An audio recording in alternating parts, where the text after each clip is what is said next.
everyone. This is Teacher M from Kindergarten 2. And today, we're going to learn about nature around us. Are you ready? Let's go. Okay, kids. The topic for today is causes of floods. Please open your book on page 24.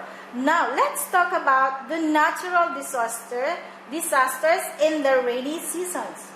So, if you can see this picture, this is a natural disaster. Alright? So, you will see the trees fall down and the houses. Oh, where is the houses now? Okay. So, okay, the houses. And look at this second picture. So, it says here, draw X over the picture for the causes of floods. So now, let's find out about the natural disasters and causes. So, do you think by traveling by boat or cutting forests? Okay, it's cutting forests.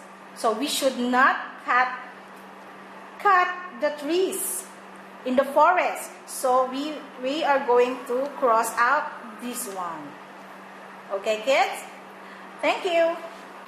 Good job, kids. See you again next time. Thank you. Goodbye.